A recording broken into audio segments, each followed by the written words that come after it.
Hey, how are we doing? This is Kevin Selby, and we're going to talk about Renegade flies today. This is kind of the original design, although the front hackle's a little bit oversized and is not pure white, it's a cream. But basically the Renegade design, for as long as I've known it, has been brown. And by the way, I do not put a gold tinsel tag on the bottom end of this thing. I dispensed with that a long time ago, not because of cost or anything, but just extra hassle. And it has not appeared to affect the effectiveness of this fly in the slightest. So I don't put the gold tag on the end, but I do tend to use brown hackle on the back, Peacock herl for the body, and then usually white hackle on the front. The problem with this design, first of all, it's a great design. I've fished with it since I was 14 to 54 with this design, 40 years worth. And the trouble is peacock herl, okay, that's this stuff here that comes from a peacock's tail, and it's just the strands. Those are called herl, H-E-R-L. You learned a new word today. That can get torn up by the fish's mouth. And usually we catch 20 to 30 fish. We catch and release 20 to 30 trout a day when we go places. And after about 5 fish, that body gets torn up and there's little pieces sticking out. Now there's an old fisherman's joke, fly tire joke, that when a fly starts to get shredded, it actually increases its attractiveness to the fish for some reason. And while that's true, I've just never liked having this shredded fly at the end of the fishing trip. Plus, I've had some flies that have lasted 2 to 3 fishing trips. So that's 60 to 90 fish caught and released on the same fly. And I think that's kind of cool. So what I started doing around 4 years ago is looking for whether I could replace the, and I was always, oh no, you shouldn't replace the body because that's a standard design for years and years and years. Well, bunk. Because there is all kinds of great chenilles out there. This one's actually called Peacock chenille. Now it's also called sparkle chenille because it's got the metal in there. Okay, but when you hold that up to Peacock, it's pretty close.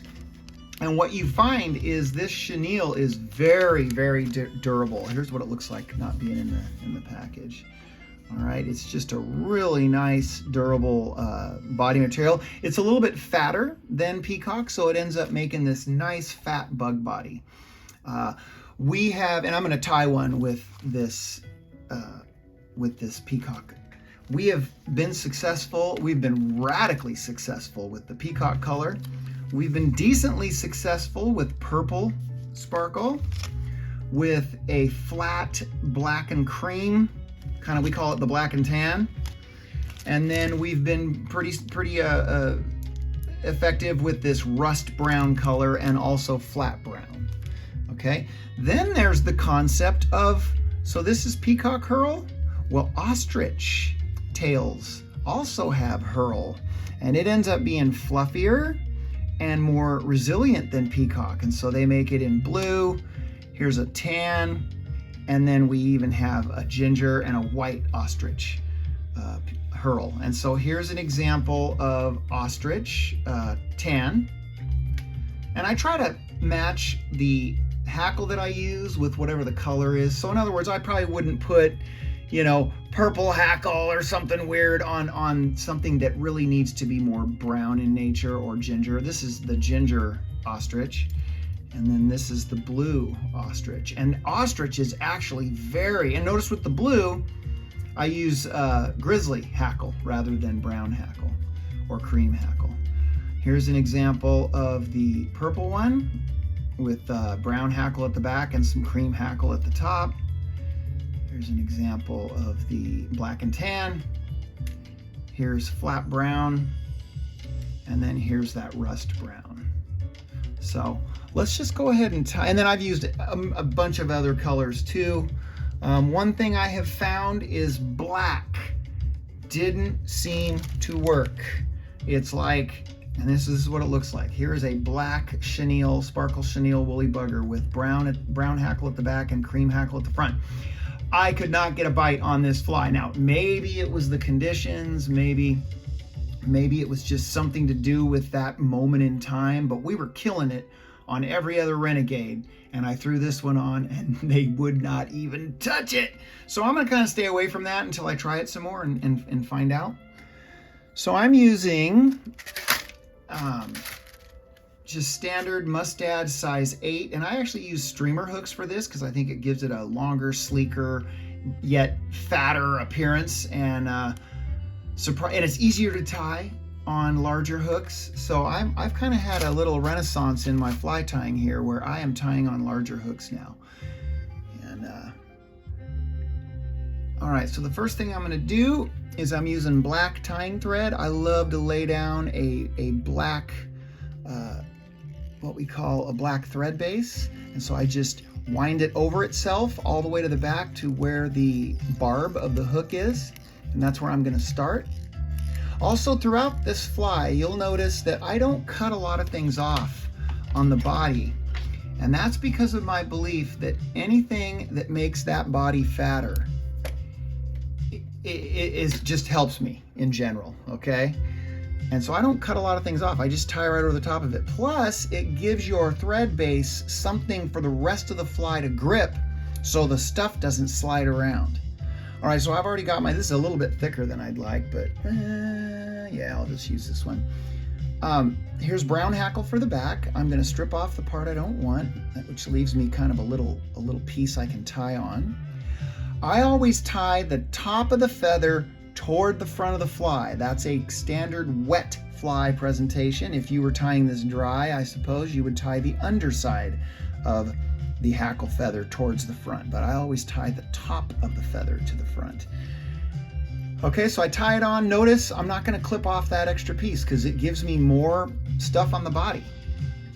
All right, and I'm going to take my hackle pliers, and I always go over the top and come wrap underneath. And sometimes it'll try and turn on me, but I just keep wrapping until it turns itself. Oh, and then you'll get that happening. I don't really like these particular hackle pliers, but I had a pair that used rubber, but the rubber dried out, and then the rubber got all soft, and then I went to buy a new one, and it was all dried out rubber, so it didn't work very well. So anyway, I get a nice thick bushy back hackle. I wind my thread all the way back there, and now I'm gonna pull this up and go under it.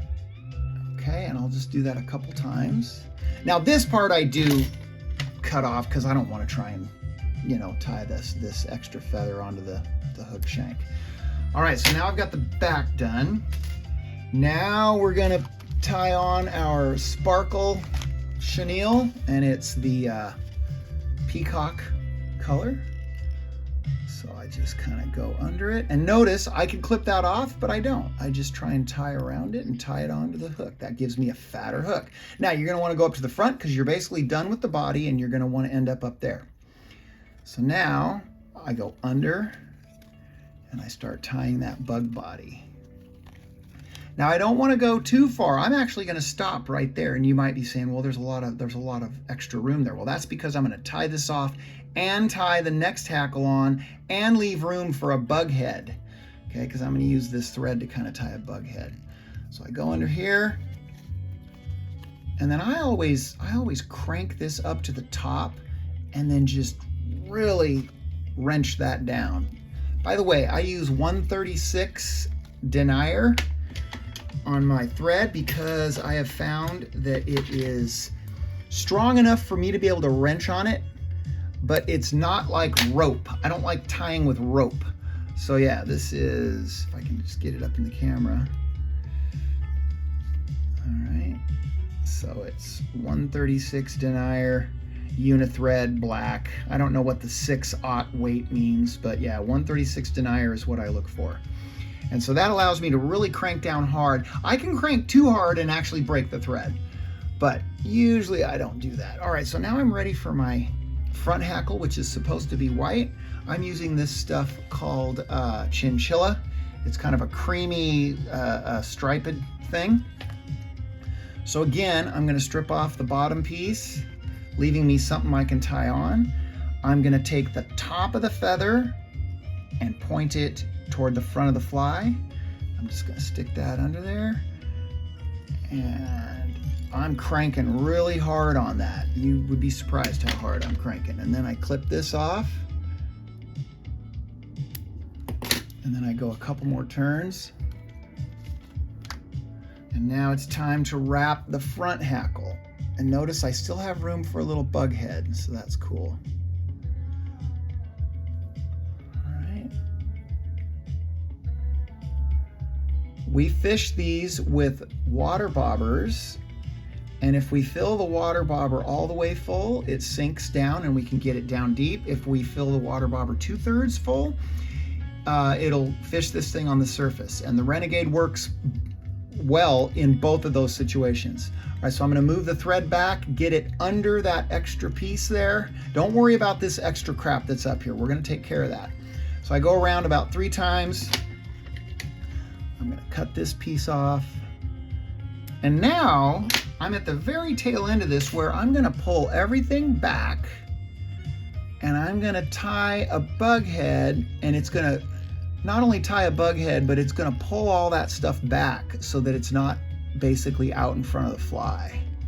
And now I'm gonna be ready to do my tie off. Now there are tons of videos out on the web showing you how to use the whip finishing tool. I always learned to set it on the thing, hook that wire underneath there, move this, and flip it over on itself.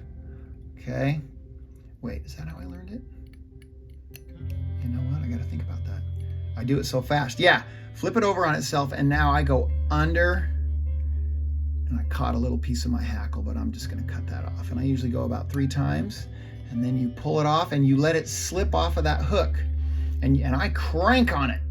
And then I usually do this 3 times. For this video, I'm just gonna do it twice. So again, let's see if I can do this slow. It's hard to do something slow. Set it on the thread, let it hook, pull your thread up with your left hand, flip it over on itself.